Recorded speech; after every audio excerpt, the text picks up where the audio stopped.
Ok. Ok, boa noite. Boa noite a todos e todas. Vamos começar mais uma roda de conversa, não é? Hoje com o professor Juan Guilherme. Hoje estamos aqui especialmente, vamos começar um ciclo, né, de algumas rodas de conversa do Grupo Baobá, do nosso seminário, voltados especificamente para a etnomatemática, né? Começando agora com a etnomatemática a partir da perspectiva indígena, e os próximos 4 encontros nossos também serão, né, sempre nessa temática. Só gostaria de dizer e agradecer, na verdade, a gente tem esse ano uma parceria com o grupo de pesquisa GIEPEN, que é Grupo Interdisciplinar de Estudos e Pesquisas em Etnomatemática, da Unilab, que é a Universidade de Integração Internacional da Lusofonia Afro-Brasileira. Então, o grupo de pesquisa Baobá, que é aqui do IFBA, Campus Eunápolis, né, ele, na verdade, professor, é um grupo que hoje ele é intercamp. Então, a gente tem pesquisadores tanto lá do campus de Eunápolis, mas também temos de outros campi do IFBA e de outras universidades aqui da Bahia. A gente tem da Universidade Estadual de Feira de Santana, da Universidade Estadual de Santa Cruz. Temos também uma colega que é do IF Paraná, que também está no nosso grupo de pesquisa. Então, é uma satisfação tê-lo aqui, professor Juan Guilherme Ribeiro, que é doutorando em Educação para as Ciências e a Matemática pela Universidade Estadual de Maringá, mestre em Ensino pela Universidade Estadual do Oeste do Paraná, do campus de Foz do Iguaçu, e atualmente é professor de Matemática e Física, e aí se eu falar errado, professor, pode me corrigir, por favor, no Colégio Estadual Indígena Teco Nhemongo, e sua proposta de pesquisa é etnomatemática indígena, levando em consideração a realidade sociocultural dos estudantes, né, e e seus contextos educacionais. Se eu falei errado aí, por favor, corrija. Fique à vontade, professor. A, a casa é sua, a turma é sua. Seja muito bem-vindo aqui à nossa sala. Beleza, obrigado. Boa noite a todos. Vocês conseguem ver bem a apresentação? Estão conseguindo ver? Porque eu consigo. Sim.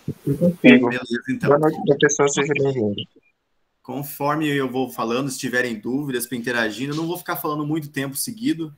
Fiz uma apresentação bem breve sobre o que eu quero apresentar. Como agradeço o convite do professor Lincoln também, para fazer parte desse diálogo com vocês.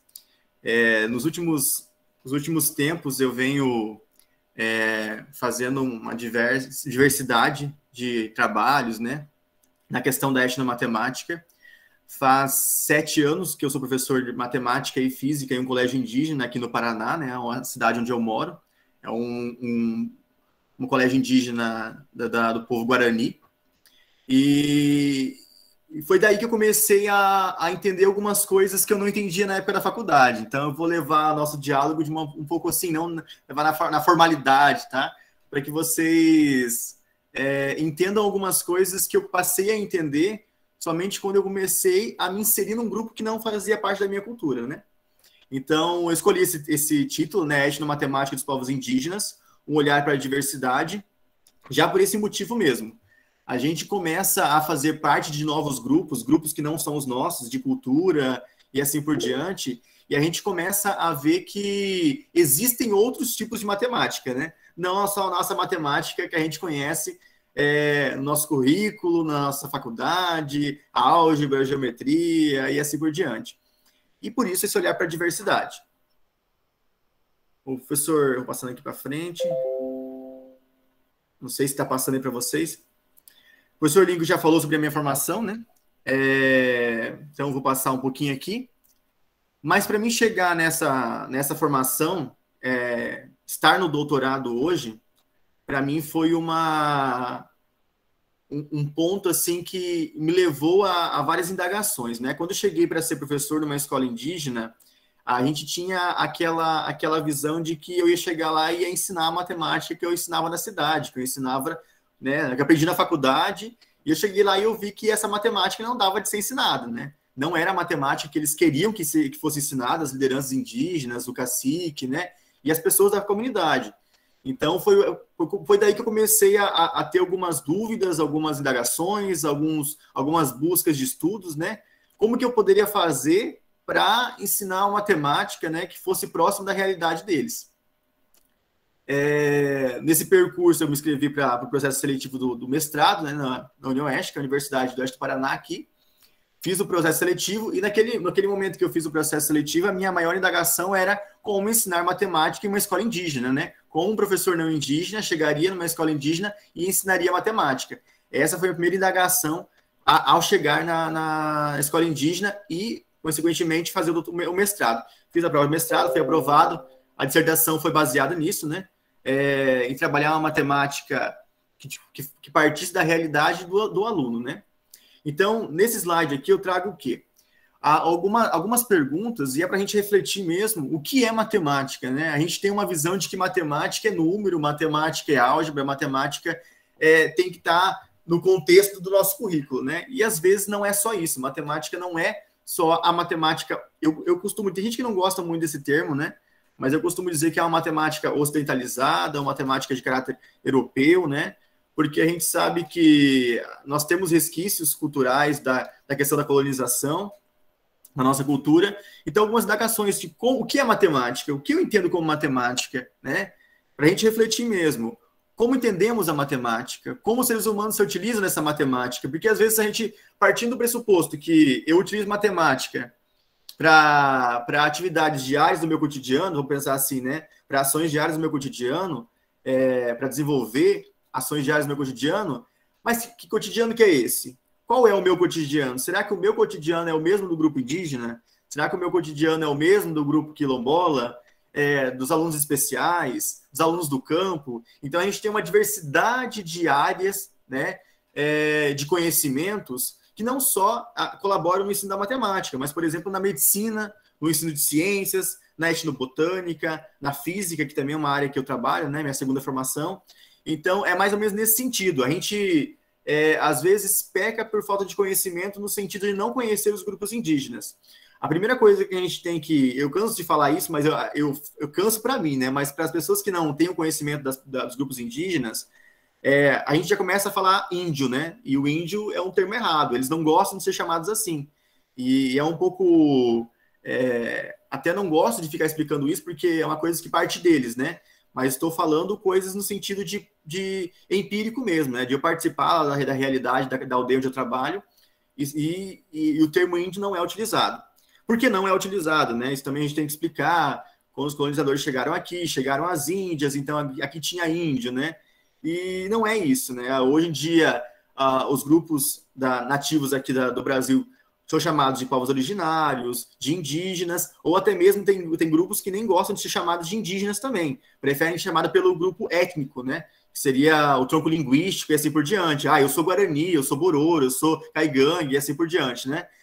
São 200 etnias, enfim, que tem aí troncos linguísticos dentro dessas etnias, então eles preferem ser chamados assim.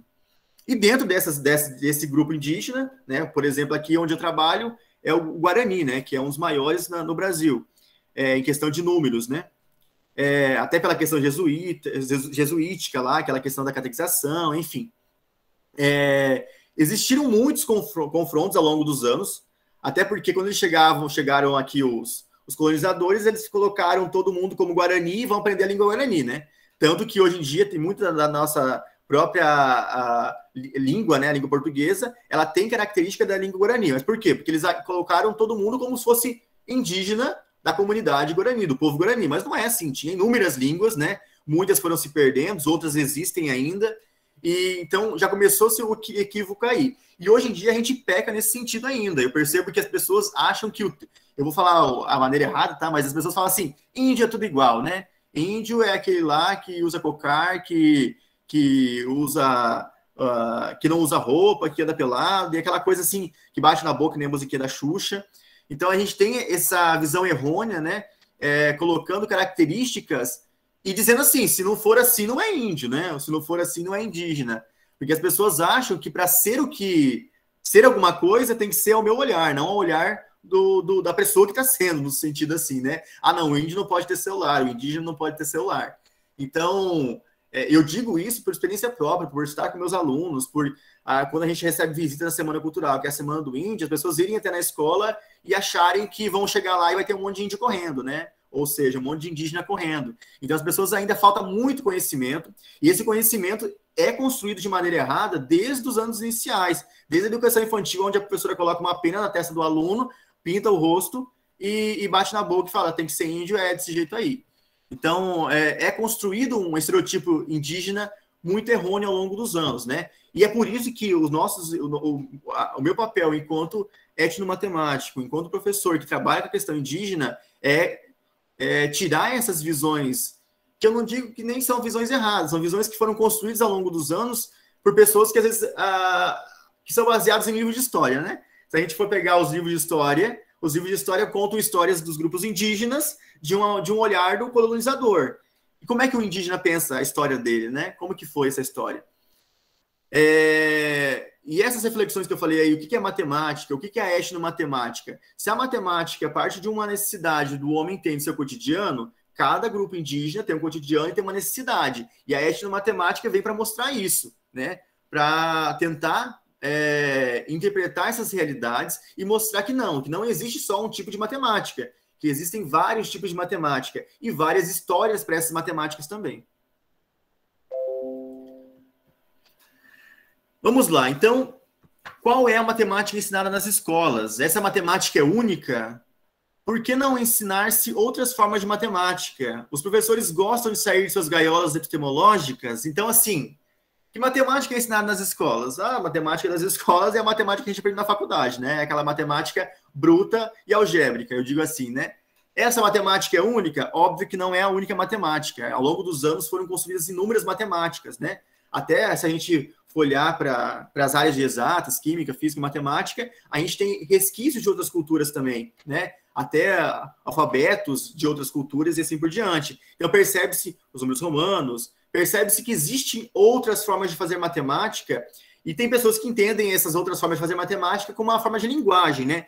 Uma forma de interpretação que tem pessoas que criticam um pouco. Eu ainda estou construindo umas ideias, né? Na última reunião que eu participei, o último diálogo, o professor falou assim, olha, será que é mais uma ideia de linguagem simbólica da matemática, é uma matemática só e cada cultura interpreta de uma maneira? Ele pensava desse jeito. Ou será que cada um pensa de um jeito e desenvolve uma matemática própria, um sistema de contagem, um sistema numérico? Eu prefiro pensar pela segunda opção. Não sei, pode ser que daqui a uns anos, com mais leitura, eu refaça meu pensamento. Mas ainda eu acredito que o ser humano, por ser único, né, no sentido de cultural, no seu grupo, ele tem uma interpretação da matemática, uma construção lógica, uma construção geométrica, uma construção algébrica e até de resolução de problemas diferente de outros grupos, né, a partir da sua realidade. Essa matemática que é ensinada na escola, por que não é ensinada outra matemática? Primeiro, porque o currículo básico, agora que a BNCC, ela força todo mundo a ensinar tudo e a todos, né? Tem gente que pode ser que não concorde comigo, mas é assim que eu vejo. Pode ser que eu mude de opinião também ao longo dos anos. Mas a BNCC, se vocês forem procurar lá a questão indígena, vai aparecer lá em história, tá? Ou sociologia, não sei. Porque se for pensar pelo ponto de vista da questão estrutural, da abertura de ensino, é bem triste, assim, a sua organização. Eu dei procurando algumas coisas lá da etnomatemática, história da matemática, né? Que são as áreas que eu trabalho também. E eu percebo que ainda há uma defasagem muito grande no currículo em relação a isso. Os professores gostam de sair de suas gaiolas epistemológicas. Além de não gostar de sair de suas gaiolas epistemológicas, né? Que eu já vou explicar um pouco mais à frente, a partir de Ubiratã. É muito mais fácil eu pegar um conteúdo que já está inserido no meu currículo e continuar dando continuidade, e o aluno já vem aprendendo daquela forma. Então, para que mudar? Eu vou ter trabalho com isso. Então, a gente, enquanto professor, tem que ter esse pensamento também. Eu, quando estudava e era aluno, eu sempre tive uma inquietação que eu falava assim, mas por que ensinam tão difícil, né? É uma coisa que, assim como outras áreas de conhecimento, se são bem estruturadas metodologicamente, por que eu não entendo? Eu falava assim, por que tem colegas que não entendem? O que está acontecendo? Claro que o nível de compreensão de cada pessoa é diferente, mas eu digo assim, às vezes a professora explicava 10 vezes e a turma inteira não entendia, e eu falava assim, mas alguma coisa está acontecendo. Quando eu fui escolher a faculdade de matemática, uma das minhas inquietações desde o TCC, que foi o trabalho de conclusão de curso, foi entender por que os alunos não entendiam matemática, principalmente quando chegava nas séries finais do Ensino Fundamental 2. E uma das indagações que eu comecei a entender é que os próprios educadores, de modo geral, tinham dificuldade em ensinar matemática, ou às vezes tinham, as metodologias não eram adequadas, e eu percebo que ao longo dos anos, nos últimos anos mesmo, o nível dos professores de matemática que vem sendo construído já está muito bom. Não que os demais não eram bons, né? Eu quero dizer sim no sentido de que as metodologias elas devem se adequar ao tempo que a gente está inserido, à realidade que o aluno está inserido também. Porque a gente percebe assim, não adianta eu trabalhar com o ensino tradicional. Eu trabalho com o ensino tradicional ainda, por exemplo, eu trabalho. Lista de exercício é uma coisa que eu não perco. É uma coisa minha de matemática e de física. É um ensino tradicional. Mas tem muitas outras coisas que eu não me preocupo mais, como era trabalhado antigamente, né? Regras que eram utilizadas como regras do ensino tradicional, que hoje em dia a gente percebe que não funciona mais com a realidade dos nossos alunos, né? Então, os professores vão se aposentando, a geração de professores vão vindo, uma geração nova, e a gente precisa entender que os alunos também são outros, e que a educação se modifica, e que os professores e o currículo precisam ser modificados junto com esses professores. Como eu disse para vocês, então, no mestrado eu trabalhei práticas educativas de matemática implementadas no ensino médio em um colégio estadual indígena Guarani, que é onde eu trabalho. O meu orientador foi o professor Marcos Lubeck. Coloquei alguns artesanatos ali. Na minha dissertação, eu trabalhei um ponto de vista de um professor que está inserido em uma realidade diferente, e é interessante a gente debater isso, porque às vezes a gente se insere em um local e a gente chega lá e não entende, que o aluno não está entendendo o que você está falando. Às vezes, eu lembro que eu comecei a trabalhar lá com uma turma de 9º ano, e a turma dizia assim para mim, eu comecei a trabalhar a raiz quadrada, né? Chegando lá achando que ia ostentar conteúdo, né? Vamos dar conteúdo, como sempre. E o menino falou assim para mim, professor, o que é raiz da árvore? Isso na questão indígena já, né? E é uma coisa assim que ele não sabia o que era raiz quadrada, né? Ele não aprendeu o que era raiz quadrada, por algum motivo não vi na aula, o professor não ensinou anterior, não sei. Por algum motivo não aprendeu, não sei. Ou a realidade era outra no momento que a professora estava ensinando. E eu comecei a ver que, bom, se ele não sabe o que é raiz quadrada, eu vou ter que voltar lá. Vamos trabalhar as 4 operações, vamos rever algumas coisas. Vamos entender a realidade, vamos ver onde eu estou inserido enquanto professor. Porque falta muito também. E eu vejo que não é só na questão indígena que falta muito. Falta muito na questão da própria educação básica. Quando eu vou para uma sala de aula onde eu tenho 30 alunos e eu tenho que olhar para os 30 alunos e avaliar todos iguais. Eu sou muito contra isso. Eu sou muito contra avaliar todos iguais, porque o tempo de cada criança é diferente. Mas eu não vou dar conta porque são 30 alunos multiplicado por sei lá quantas turmas. Eu sei que a nossa realidade de professor, a nossa realidade de governo, ela é muito injusta, né? Mas o que eu puder fazer dentro do meu limite de professor, a gente sabe que a gente está entrando numa carreira que nos detém muito tempo, né? A gente não estuda só na escola, a gente não trabalha só na escola, infelizmente, a gente vai ter que ter esse pensamento e esse olhar para essas crianças. É difícil, e eu reforço isso também, quando eu falo assim que, como que eu vou avaliar as 30 crianças, e a gente às vezes não fala sobre isso, mas é interessante a gente falar, sabe por quê? Porque às vezes aquela criança está passando fome, entendeu? E isso faz parte da minha realidade da questão indígena também. Mas na educação básica também tem isso. A criança está passando fome, a criança está com problema em casa. Então a gente tem que ter esse olhar e conhecer o público que a gente está trabalhando, né? Isso faz muito parte da ética de matemática. A criança não vai aprender matemática se ela estiver com fome. Uma criança não vai aprender matemática se ela está apanhando em casa e assim por diante. Isso faz parte do nosso olhar enquanto matemático, isso faz parte do nosso olhar enquanto étnico-matemático e também enquanto professor. Nessas atividades que eu trabalhei na minha dissertação de mestrado, foram atividades que eu tinha dúvida de como trabalhar. Como que eu ia trabalhar, por exemplo, o plano cartesiano na questão indígena. Então, são atividades que estão desenvolvidas dentro da minha dissertação, vocês podem procurar depois pelo nome ali, está disponível também a domínio público.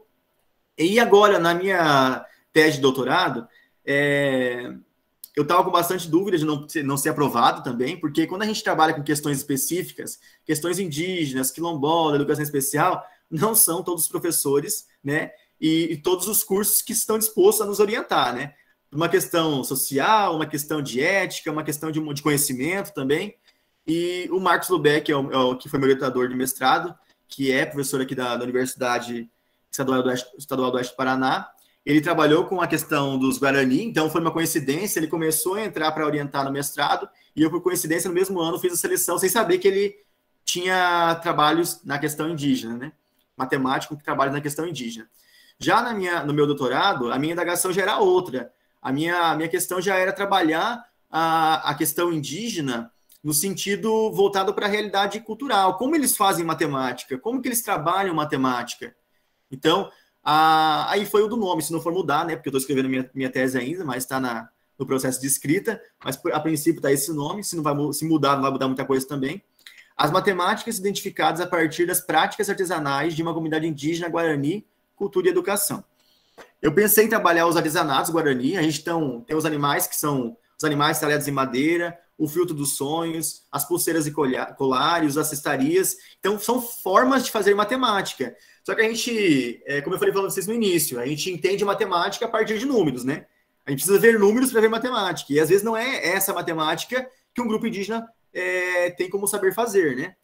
Como, por exemplo, às vezes você fala assim, mas aqui tem muita arte, né? O ensino de arte está muito presente ali. Tem muito, quando fala de trabalha a questão da simetria e assim por diante, tem muita natureza, é uma árvore que foi cortada e assim por diante. Então a gente percebe que na questão indígena existe muita questão interdisciplinar, não se trabalha só matemática, apesar que na cidade também não deveria ser assim, né? Mas a gente acaba trabalhando só matemática, só física, só química, só biologia, só português. Mas na questão indígena não tem como, você vai trabalhar matemática, você vai trabalhar ensino de arte junto, você vai trabalhar a questão do ensino de ciência junto, porque é uma coisa que está muito interligada. A minha orientadora de doutorado é a professora Luciele Trevisoli, ela foi orientanda do professor Ubiratã, né? E isso me ajuda muito também as minhas indagações, o meu contato com ela, né? A partir dele também. Então, isso me ajudou bastante a rever muitos conceitos, a repensar muitas coisas. A professora Luciele, ela trabalha mais com a questão da história da matemática, né? Mas história da matemática e etnomatemática, elas estão interligadas, né? Então não tem como fugir uma coisa da outra. Até porque a história ela é contada a partir da etno e a etno a partir da história, porque são grupos específicos, né? E quando eu falo grupos específicos, gente, não é só o grupo indígena, reforçando. É periferia, é educação do campo, é a própria criança que está dentro de uma sala com 30 alunos que eu preciso de um olhar diferenciado para ela. Aqui eu falo sobre as gaiolas epistemológicas do Ubiratã, e eu acho legal a gente falar sobre isso, porque é uma coisa que eu gosto muito de debater. Eu vou ler para vocês e depois eu vou falar porque eu coloquei isso. Até por uma questão de professor mesmo. Partindo do pressuposto que existe uma diversidade de outras matemáticas, utilizamos a metáfora de Ubiratã D'Ambrosio, né, 2016, conhecida como as gaiolas epistemológicas, trazendo uma comparação aos pássaros que vivem em gaiolas. Os pássaros só conseguem enxergar e sentir o que as grades permitem. Só se alimentam do que encontram na gaiola ou do que os que dão para comer. Só voam no espaço delimitado de suas gaiolas. Só se comunicam numa linguagem conhecida por eles. Procriam e reproduzem dentro dessa gaiola, sem ter muita possibilidade de escolha dos seus parceiros. Porém, não conseguem perceber nem a cor que a gaiola é pintada por fora. Então, assim, é para a gente refletir que, às vezes, o aluno está naquela gaiola e o professor, que tem, não sei se seria a liberdade para transformar esse mundo desse aluno num olhar amplo, né? Talvez numa utopia, numa distopia, não sei, mas trazer esse aluno num olhar para fora da sua gaiola, às vezes o professor também não faz isso. O professor também está na gaiola dele e ele fica ali nessa gaiola, todo mundo fica naquela gaiola, naquele mundinho, né? E a gente não consegue ir para frente. Então, por que eu estou falando, trouxe essa metáfora para vocês? Porque a gente tem que começar, enquanto professor, não sei se alguém já é professor aqui no grupo, que matemática falta aula, né? Sobra aula. Então, muita gente começa a faculdade e já está dando aula, né? A gente tem que começar a olhar o nosso aluno e ajudá-lo, né? Quando assim que possível, que também o professor não é o salvador do mundo, ajudá-lo a enxergar fora dessas gaiolas. E eu, enquanto professor, também tenho que fazer um exercício diário de tentar mudar o meu olhar, o meu ambiente, a minha metodologia, e também tentar olhar para fora dessas gaiolas. Eu sei que o sistema força a gente não olhar, eu sei que o próprio governo, na época que a gente está agora, força a gente a não olhar, mas a gente tem que começar a rever muitos conceitos. De ser professor, o que é ser professor e se colocar no lugar do aluno. Porque eu, às vezes, quando eu vou preparar a aula, mas é uma questão minha também, eu sempre penso assim, será que esse aluno vai, no mínimo, não odiar o que eu estou passando, né? Porque às vezes gostar também ele não gosta, né? Mas no mínimo não vai odiar o que eu estou passando, porque eu, enquanto professor, essa atividade que eu elaborei está sendo boa para esse aluno, até onde está inserindo na realidade dele, até onde eu falar, por exemplo, de pizza e helicóptero numa aldeia indígena, será que eles vão entender o que eu estou falando? Sem eu explicar antes o que é uma pizza. Estou falando isso por experiência própria. Uma das coisas que eu comecei a trabalhar na aldeia foi fração, né? No 6º ano. E eu falava assim, vamos trabalhar pizza, né? Uma coisa que comida, as crianças gostam, né? De interagir e tudo mais. Mas a primeira fala de uma turma de 20 alunos, 15 alunos, o que é pizza? Você sabe? Eu acho que um aluno só tinha comido pizza, ou sabia o que era pizza, enfim. Então a gente percebe assim que às vezes a minha própria metodologia, a minha própria linguagem, o meu próprio exemplo de atividades não se insere naquilo que eu estou falando. O aluno não vai entender. E às vezes fala assim, ai meu Deus, mas eu falei para ele o que era pizza, expliquei o que era pizza, e eu falando o termo pizza, vai entender mesmo. Não faz parte da realidade do aluno. Isso é etnomatemática, é trabalhar a matemática a partir da realidade aonde esse aluno está inserido. Não necessariamente só a cultura dele, mas a própria realidade, né? Que é a cultura também, né? Um dos artesanatos que fazem parte aqui da aldeia onde eu trabalho é a Árvore da Vida. Essa aldeia, ela se localizava perto da usina hidrelétrica de Itaipu, onde fica a usina hoje, não sei se alguém já ouviu falar. Essa usina foi construída e essa aldeia eles falam que foram levados, né? Mas foram jogados em São Miguel do Iguaçu, num acordo com o cacique da época, assim como teve outros transtornos também, culturais, na construção da hidrelétrica, uma cidade ficou alagada, perderam-se cachoeiras ali, as 7 quedas, que aqui na região a gente tinha 7 quedas, que era um lugar de visita. Então teve bastantes transtornos na construção da hidrelétrica de Itaipu, que hoje é a usina, né? E na época, os indígenas foram retirados dessa usina, os indígenas Guarani foram retirados desse espaço, porque ia alagar tudo, e foram jogados aqui em São Miguel do Iguaçu, que é próximo de Foz do Iguaçu, né? Na cidade vizinha. E os animais, nessa época, como as águas subiram muito rápido, os animais não conseguiram, muitos morreram nesse processo, outros começaram a subir nos galhos das árvores, né, para se proteger, e muitos indígenas também foram embora, porque eles entendiam que estava acabando o mundo, né? O mundo estava acabando em água e fogo, estava atacando fogo nas casas deles, enfim, para acabar com tudo. E os animais estavam subindo nas árvores, os animais que conseguiam subir nas árvores, né, estavam subindo. Os técnicos da Itaipu estavam tentando tirar esses animais das árvores, mas nem todos, como a água subiu muito rápido, foi um caos total, né? Animais morrendo, filhotes, imagina, filhotes vai subir em árvore. Então, existe toda uma metodologia guarani a partir da Árvore da Vida, né? Uma metodologia dessa comunidade onde eu trabalho pela questão da história da usina, da história da localidade da aldeia, né? E eu acho interessante trazer para vocês, porque cada comunidade indígena, cada povo, ele tem uma cultura, ele tem uma mitologia, ele tem uma história, ele tem artesanato, ele tem os seus aspectos culturais, alimentícios, medicinas, e assim por diante. A Árvore da Vida ali, então os animais sobem na árvore, né, para se proteger, e eles fazem esse artesanato, né, que é feito de madeira, com talhados também a madeira, depois queimado com ferro, e eles representam esse artesanato como a árvore da vida, no sentido mesmo de se proteger, né, de se proteger, de buscar novos caminhos, né, de sair daquela coisa, daquela maldade que estava acontecendo no momento. E é um artesanato bem típico aqui dessa comunidade. Outros artesanatos que também fazem parte da Árvore da Vida, mas que são um pouco maiores, né? Que são animais típicos da região, a onça, o tucano, a tartaruga, tem o coati, o tatu e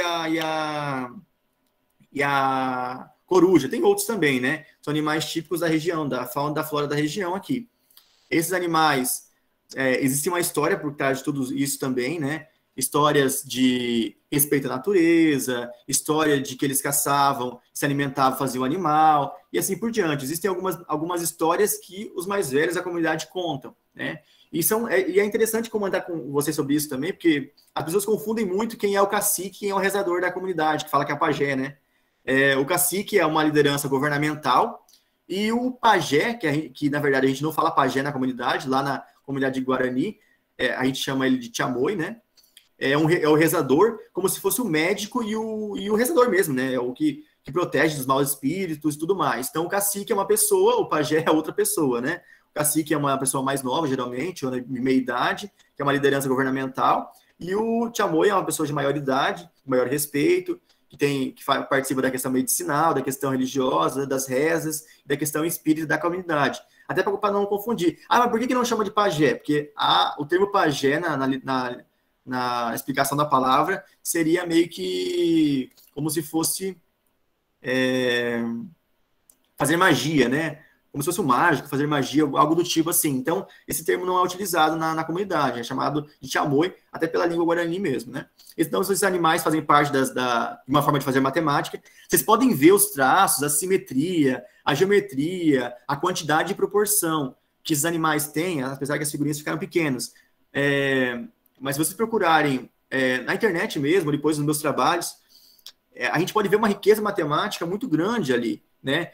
Como que eles fazem essa matemática? Isso eu vou colocar na minha tese de doutorado depois. Como que eles constroem? A partir do quê? Qual a visão? Com quem eles aprendem? Isso é etnomatemática, né? É uma matemática própria, é uma matemática construída a partir da cultura deles. Ninguém foi lá e falou assim, olha, 2 mais 2 é 4, vai lá e pinta ali, risca ali, corta ali. Não, né? Até porque as unidades de medida que eles utilizam são unidades a partir de tamanho de, por exemplo, ou o palmo, que é um sistema de medida da comunidade Guarani, ou a própria graveto mesmo, né? Eles não vão utilizar as fitas métricas como unidades. Pode ser que use. Hoje em dia, pela interação com o não indígena, pode ser que eles usem, né?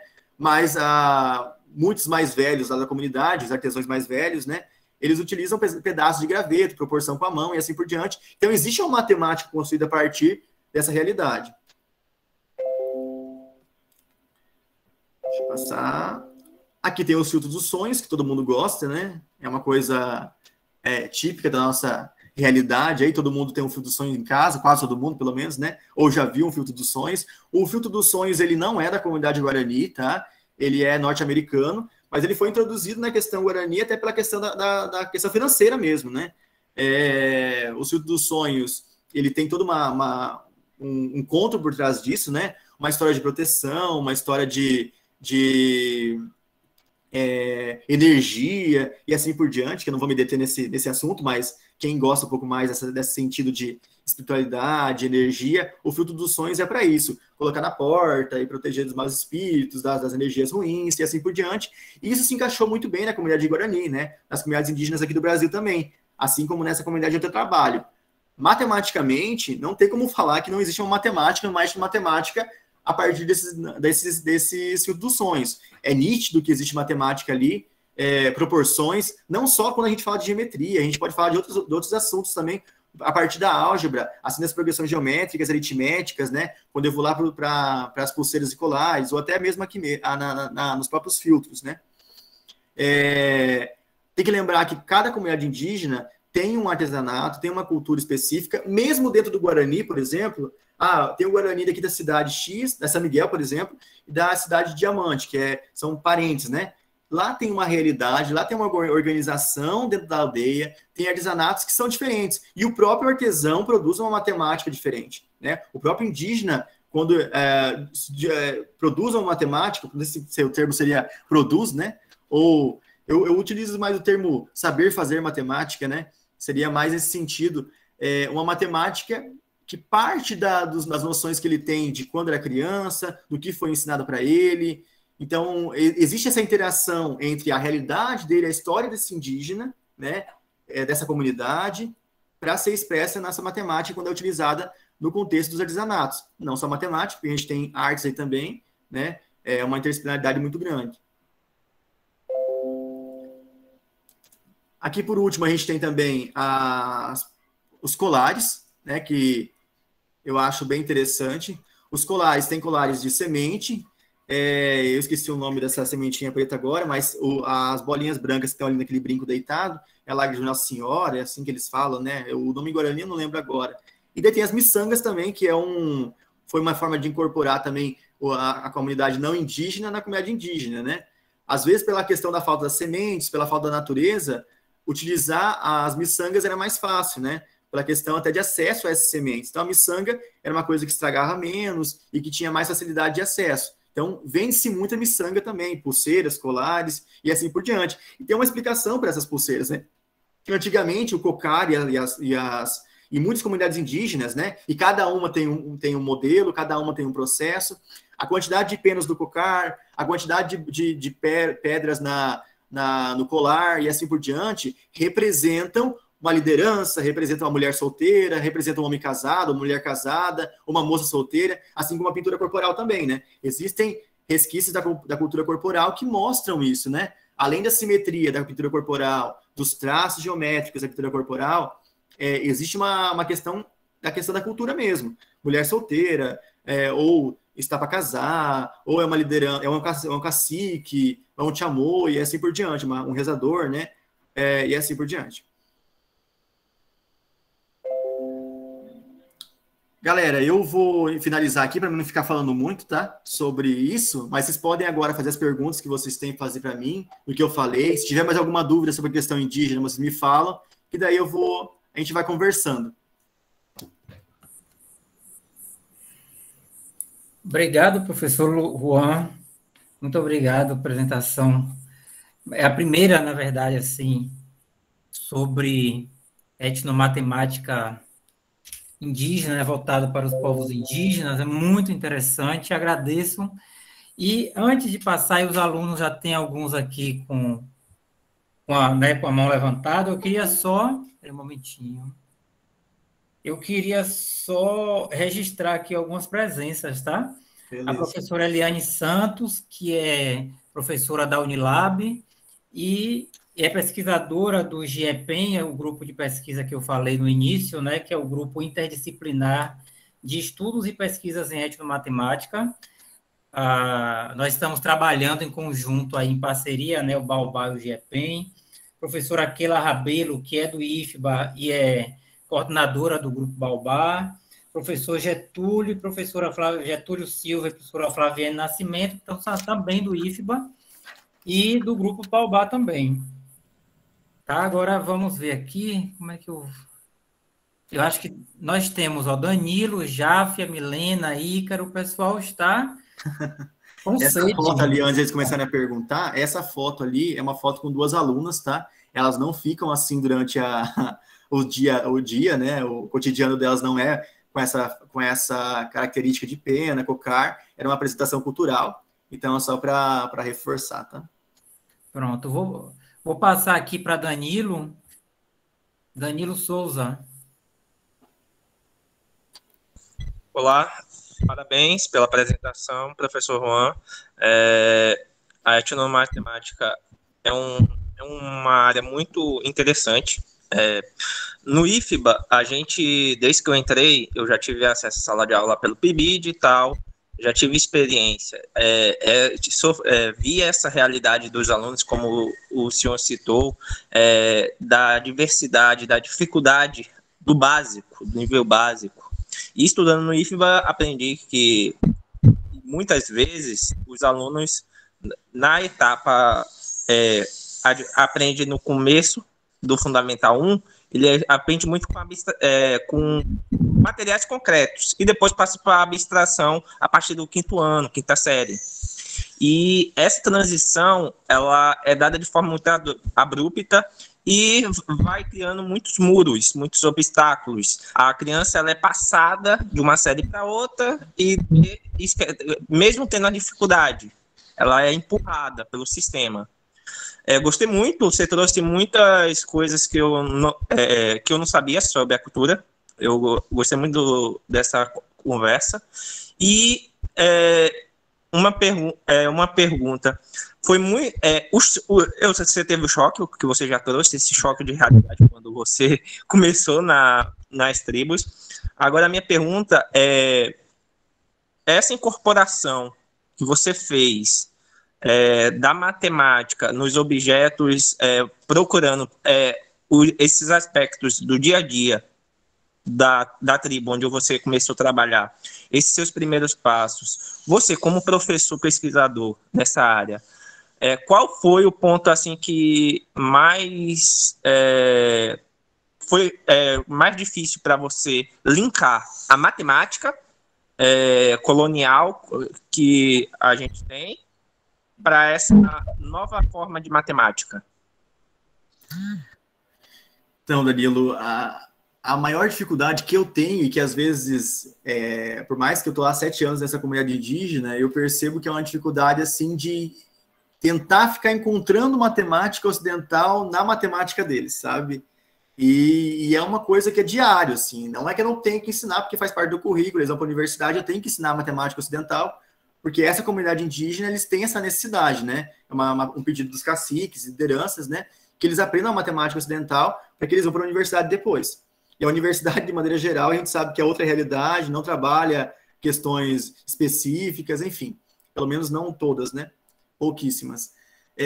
A maior dificuldade é essa mesmo, de tentar botar, eu digo que é um óculos antropológico, sociológico, e tentar olhar, e eu sei que isso é muito difícil, né? Mas é um processo, começar a olhar aquilo que eles estão fazendo, aquele artesanato, a partir de um olhar deles, não do meu olhar enquanto professor de matemática, que se formei fora da aldeia, que tenho conhecimento de uma matemática ocidentalizada. Essa é a maior dificuldade que eu tenho, né? E é uma dificuldade diária mesmo, assim, de falar, mas será que eu estou fazendo matemática? Será que eu estou interpretando matemática? Até agora, na escrita da minha tese, eu tenho que mandar para o meu orientador e eu tenho que falar assim, meu Deus, mas será que eu não tô fugindo do contexto? Será que eu estou escrevendo uma besteira aqui, sabe? Porque tu fica procurando, e até eu estou fazendo assim, quando eu fujo um pouco, eu coloco assim, ao olhar do pesquisador no meu texto, ao olhar do pesquisador. Porque daí eu começo a falar de proporção, simetria, mas não é o que ele está falando para mim que era proporção e simetria. É um olhar meu de proporção e simetria, né? Ele não está falando de proporção e simetria. Ele está fazendo, olha, quando ele vai falar para mim lá, olha, tem que cortar o artesanato assim, desse jeito, né? Ele não está falando que aquilo ali é simetria, mas é uma simetria a um olhar do ocidentalizado, né? Não deixa de ser uma simbologia de um outro olhar, né?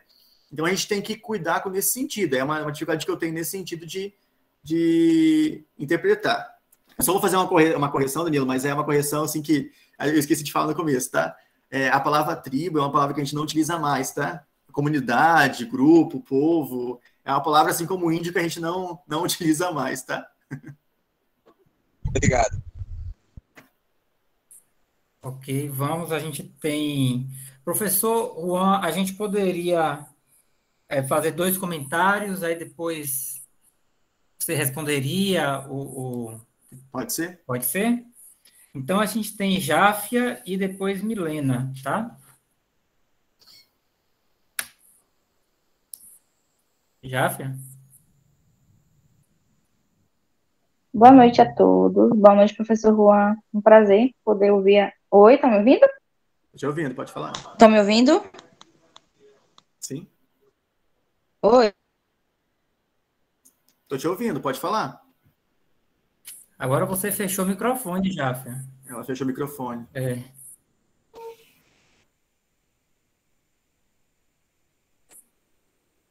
Eu acho que ela deve estar tendo um problema. Vamos passar para a Milena e depois, se ela conseguir resolver aí, ela fala.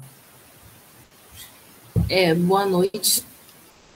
Queria só mesmo agradecer pela sua palestra, muito importante. Até tinha colocado no bate-papo que a gente estava discutindo sobre o seu início lá, falando da nossa falta de conhecimento. E eu sei que no IFBA, no ensino médio, geralmente tem uma mistura de culturas, né? E quando eu fiz o meu ensino médio, eu também fiz no IFBA de Porto, geralmente entra muitos indígenas, mas a maioria não conclui o curso, porque falta base, acho que não é nem tanto base deles, é base mesmo do professor para tentar passar o seu objeto. Porque quando a gente usa muito a linguagem crua do objeto, é difícil a compreensão, até para quem já está acostumado, às vezes. Pode vir de uma escola que tem uma base que é mais colonial, não sei se pode dizer assim. E em Porto, geralmente, tem um colégio indígena em Coroa. E eu vim perceber que a linguagem usada é diferente quando eu tive contato com as meninas que tinham vindo dessa escola. E eu acompanhei todo o processo dela. E a gente escuta muita frase dos colegas de qualquer movimento indígena, qualquer movimento que tinha na escola estudantil, eles falavam, vamos fechar a pista igual os índios fazem. Isso meio que acaba machucando, e eu até falei com o professor, A gente não pode falar de uma cultura que a gente não conhece. Então, quanto mais conhecimento, melhor. E assim, vir com essa palestra foi muito importante, porque abriu mais o meu olhar, até com olhar como professor, um olhar que eu já busco ter, abriu mais, e eu só devo mesmo agradecer. Maravilhosa a palestra. Obrigado, Milena. Oi, Jafé, você já consegue agora? Sigo, estão me ouvindo? Sim. Pronto. Boa noite a todos. Boa noite, professor Juan. Boa noite. Parabéns pela palestra. Foi bem dinâmica, bem clara e objetiva. E trouxe um olhar que eu acredito que a maioria ou todos aqui não tinham, né? Acerca sobre essas questões aí dos povos indígenas. Em um certo momento, eu não vou lembrar as palavras exatas que o senhor usou, mas eu vou falar da forma que eu entendi, tá? O senhor disse que era meio que contra, entre aspas, assim, avaliar todos os alunos da mesma forma, até porque cada um tem seu tempo ali de aprendizagem. Eu concordo com essa fala. Eu tenho poucas experiências, participo da residência pedagógica que agora, né, desse ano. Já participei de 2 ciclos como regente de turma do primeiro ano do ensino médio, e eu percebo que realmente tem alunos que conseguem compreender de certa forma, outros mostrar os seus conhecimentos de maneiras diferentes. E eu queria saber se o senhor conseguiu, além de lista de exercício, né, avaliar esses alunos de forma individual, e se teve, tanto nessa escola que o senhor trabalha atualmente, tanto quanto em outras escolas, se o senhor já teve essa experiência, e se conseguiu avaliar individualmente, tanto em um ambiente quanto em outro. Uma das formas que eu avalio na comunidade indígena, a tabuada, a gente costuma fazer os alunos decorarem, né? E lá na comunidade indígena, uma das coisas que a gente construiu, né, a partir dos anos iniciais, que lá onde eu trabalho, nessa escola indígena, tem desde o pré-escolar até o ensino médio, tem mais o EJA também, que é uma escola antiga, né? Até porque é a primeira escola depois da hidrelétrica. E uma das coisas que eu usei como metodologia e que naquela escola funcionou para alguns alunos, não para todos também, né? Porque, como eu disse, os alunos são diferentes, mesmo dentro da comunidade indígena, mesmo dentro de uma comunidade específica guarani, são diferentes ainda. Mas cantar a tabuada. Então, eu tenho uma música para cada tabuada, a Galinha Pintadinha é dos 5, daí vai no ritmo da Galinha Pintadinha. Não fui eu que inventei, foi uma professora dos anos iniciais, mas a gente deu continuidade, né? E como eu toco violão e canto também, então, para mim, não foi uma dificuldade utilizar essa metodologia. O canto para a comunidade indígena, o canto e a dança é uma coisa muito própria da cultura. Então, foi uma coisa que deu muito certo. Eu canto quase todas as aulas que eu tenho com os 6º anos e 7º ano, no final da aula eu canto tabuada. Do 2 ao 9, eles cantam e eu canto junto com eles, e é uma forma de metodologia que eu utilizei, né? Eu percebo que em outros momentos, até fora da comunidade indígena, trabalhei muito tempo com magistério também, como professor de professoras de educação infantil, enfim, e eu percebo que mudar a metodologia de avaliação, às vezes tem criança que não vai conseguir escrever, às vezes consegue responder na oralidade, às vezes ela consegue responder individual, esses mais ou menos nesse olhar, porque eu sei que é difícil, né? Com tanto aluno na sala de aula, com a burocracia, a falta de tempo, mas às vezes aquela metodologia não se adequa à grande maioria dos alunos, e o professor continua fazendo. Não deu lista de exercício, não deu série de exercício, eu preciso mudar a minha lista de exercício, né? A quantidade, a linguagem, como eu estou abordando, e assim por diante. Então é mais ou menos nesse sentido mesmo, né? Fazer aplicações, até que o momento você chegue num processo de aceitação de conhecimento um pouco maior, né? Obrigada, professor. Bem interessante mesmo. Eu nunca nem tinha escutado falar sobre essa forma, né, de música associando com a tabuada. Achei muito interessante. E eu gostaria muito até de participar, se eu tivesse alguma oportunidade aqui mesmo, de participar de um momento, porque eu acredito que, além de ser bem dinâmico, seria realmente uma metodologia que causaria uma aprendizagem efetiva nos estudantes.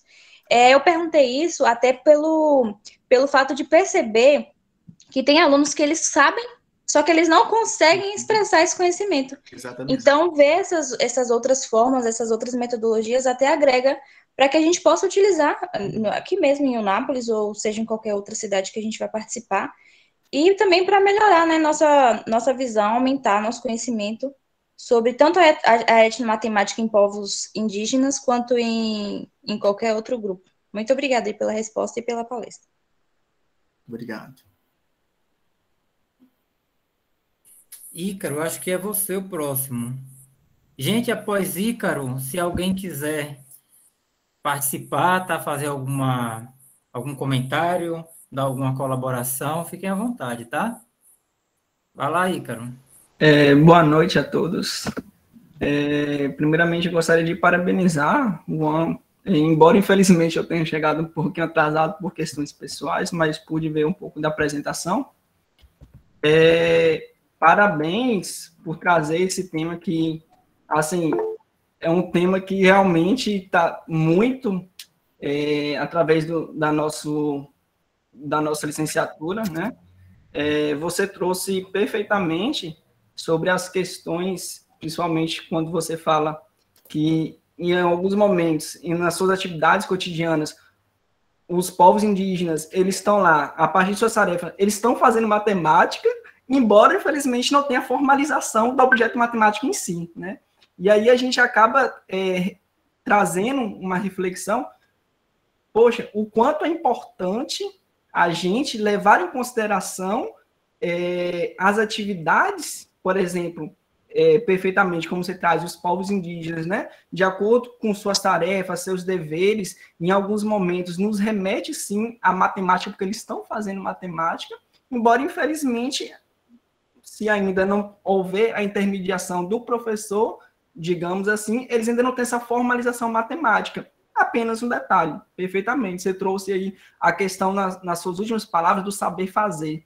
Isso me remeteu perfeitamente à TAD, né? A teoria antropológica do didático. Então, quando Yves Chevallard, ele nos traz o saber fazer, é justamente o que você explicitou em sua fala, né? Poxa, é tão interessante a gente ver que esses povos, através de suas atividades, seu cotidiano, de suas tarefas, né? Eles sabem, não só sabem como fazem, sim, através dessa prática, embora apenas um detalhe que só falta, assim, falta entre aspas, né? Porque eu não quero trazer uma fala aqui que remeta a impor, por exemplo, o ensino ocidental em si, né? Mas é uma complementação de formalização mesmo do objeto matemático, né? Perfeito. Eu, juntamente com alguns colegas, tivemos a oportunidade de ouvir falar sobre a matemática desde o nosso PIBIC, né? Desde quando iniciamos, em 2017, o nosso curso, e aí demos continuidade a respeito da etnomatemática através da residência pedagógica também. Hoje debatemos e hoje refletimos bastante o quão é importante levarmos em consideração o processo de ensino, né? Então, não basta apenas intermediar o objeto matemático, mas levar em consideração todo o processo que leva o discente, desde quando iniciamos com o objeto matemático, através da análise também de erros aos quais o discente ele pode estar trazendo também nesse processo de ensino, né? Para ele, o processo de aprendizagem, né? E aí nos faz refletir bastante o quão é importante levarmos em consideração e atrelar isso no nosso trabalho, no nosso dia a dia. Nós que estamos dentro de sala de aula, não hoje, né? Hoje remotamente, mas como comportamento de docente, né? Levar em consideração o que o discente sabe e, de alguma forma, puxar aquilo para complementação da nossa intermediação referente ao objeto matemático. Só gostaria de trazer mesmo essas questões, né, professora Eliane, orgulhosa aí. Professora Eliane também podemos aprender bastante também, como olhar docente, né, e só gostaria de agradecer mesmo e, com certeza, trazer o que a colega Jáfia falou, né, ampliar o nosso conhecimento, né, acerca disso.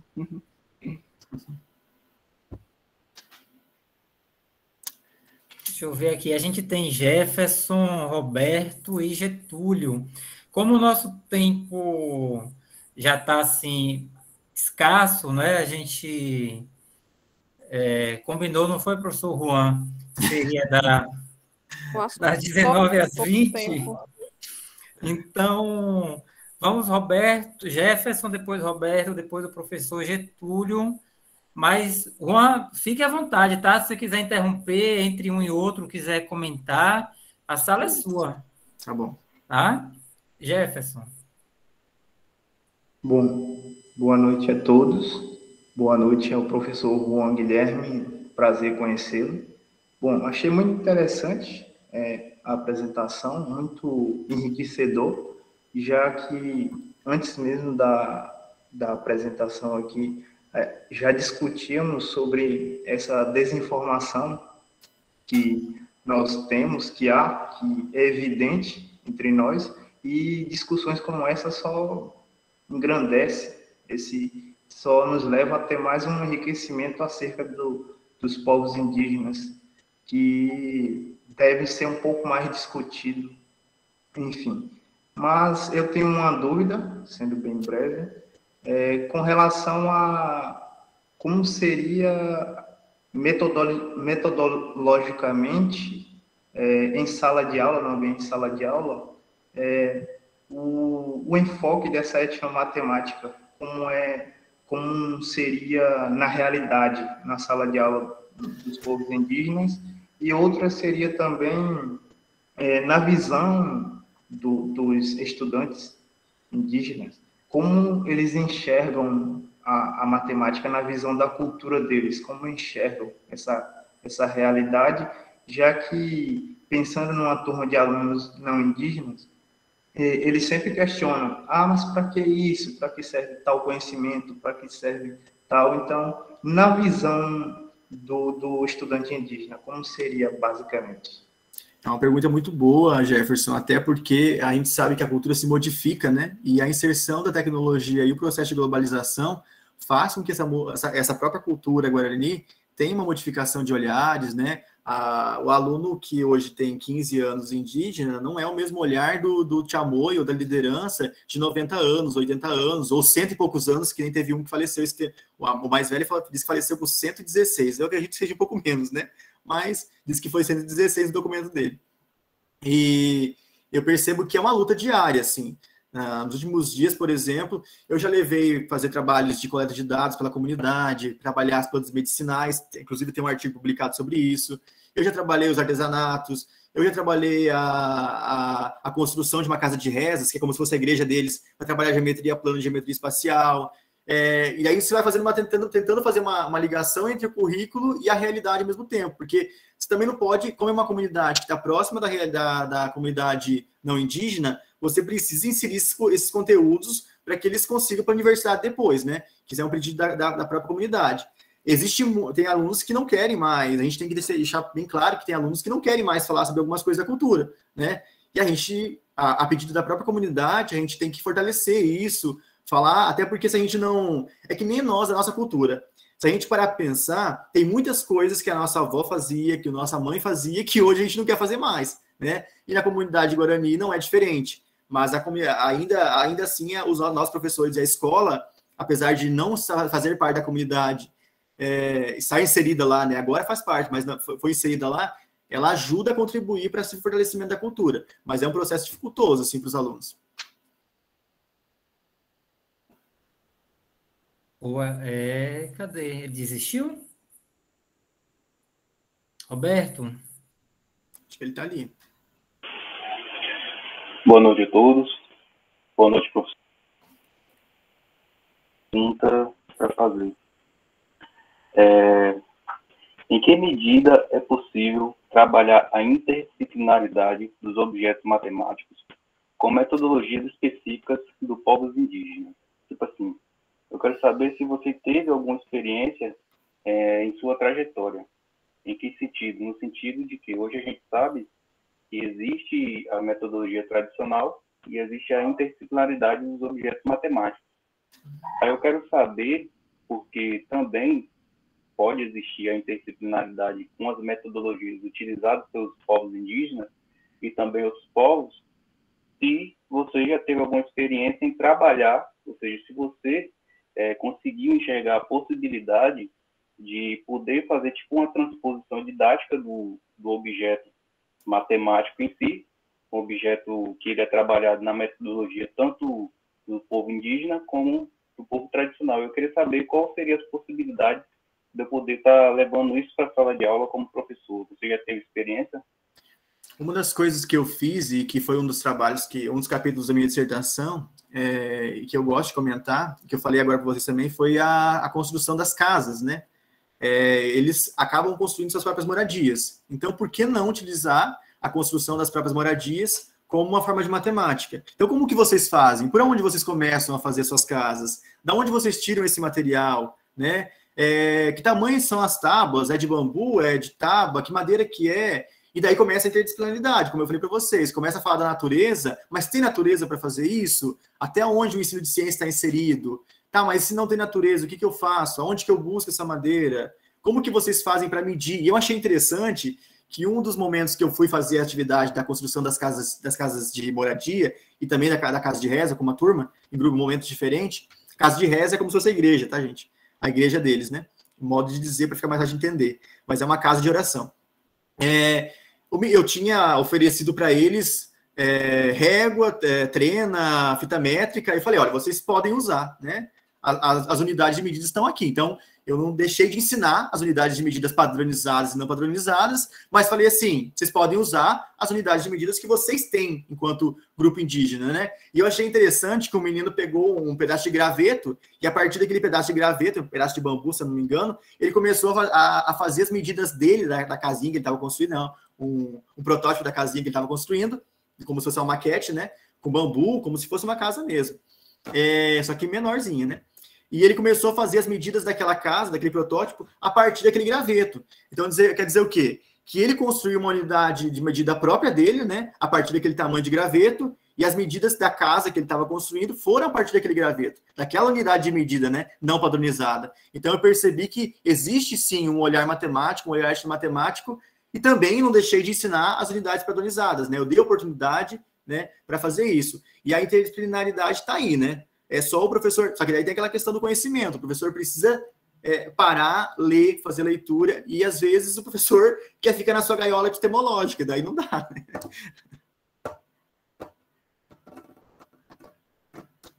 Professor Getúlio, entra aí no papo. Professor Getúlio também da área de etnomatemática, né, junto com a professora Eliane. Vai lá, Getúlio. Casa é nossa. Primeiro, eu gostaria de parabenizar, né, tanto o Lincoln quanto o professor Juan e os estudantes, né, pelo evento. É importantíssima essa ação. Eu tinha tirado minha fala porque os estudantes poderiam ter mais estudantes para falar, mas já que me deu a oportunidade, já começar fazendo um convite, Juan. O Grupo Baobá está realizando um evento, o evento chama-se AIA, né? Então, esse evento ele tem sido feito, né, tem tido algumas rodas, e tem um momento agora, até o dia 30, nós temos inscrição para submissão de trabalhos. Então, eu gostaria também de convidá-lo a participar. Eu acho que uma boa sugestão, se você quiser convidar a professora que fez, né, como a partir aí desse questionamento da estudante, eu acho que seria uma boa deixa, né, vocês publicarem essas músicas, né? De repente, o trabalho, né, até o dia 30 é só um resumo, depois se apresenta e depois tem até dezembro para mandar o artigo. Né? Acho que depois, como o Nico já tem seu contato, ele pode passar mais detalhes sobre esse evento, está muito bacana. Né?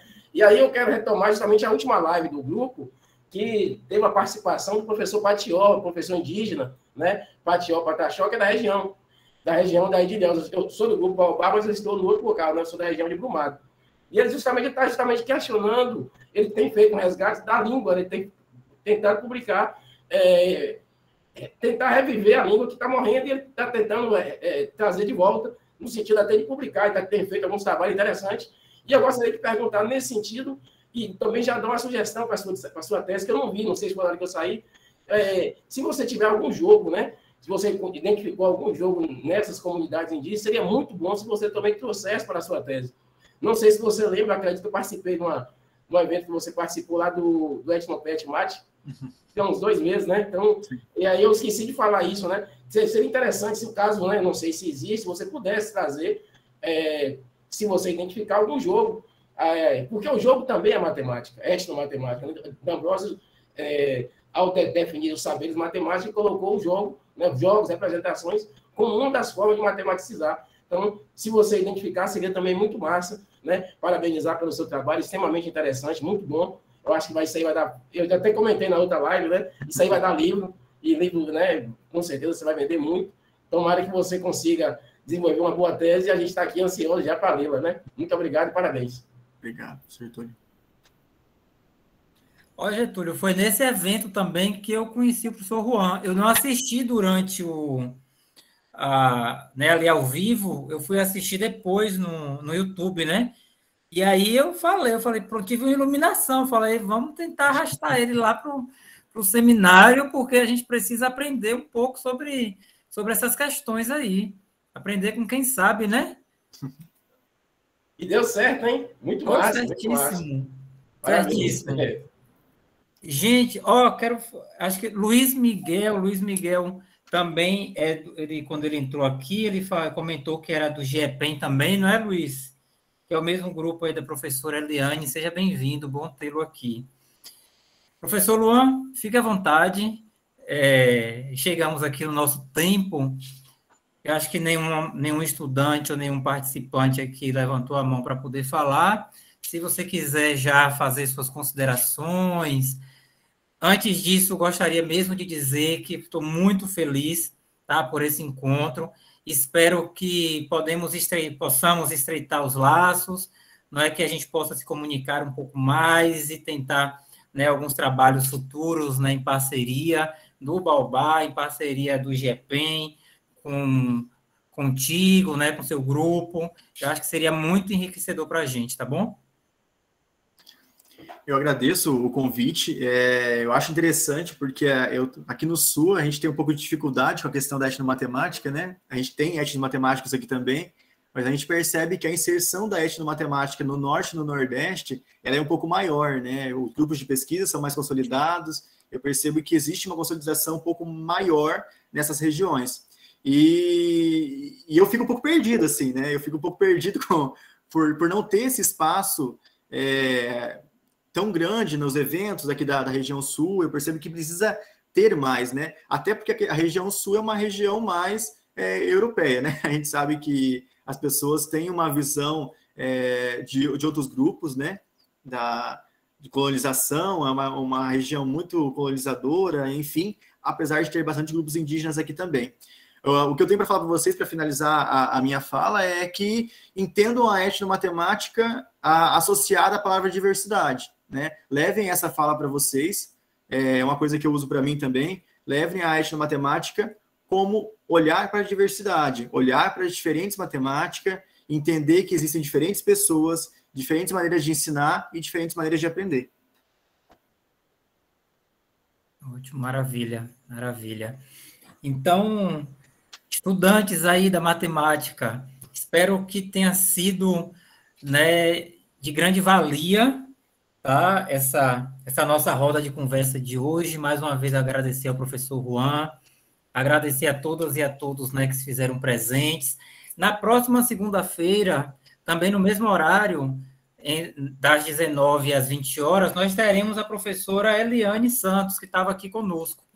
Tá? Ela que é lá do grupo GEPEN, que trata, né, de pesquisa etnomatemática. Ela é da Unilab, que é uma universidade que tem uma proposta fantástica. Então, ela que vai participar aqui conosco na próxima semana, e estejam todos e todas convidados e convidadas. Grande abraço. Mais uma vez, obrigado, professor. Eu vou parar aqui. Vamos parar. Ok, já parei aqui a gravação.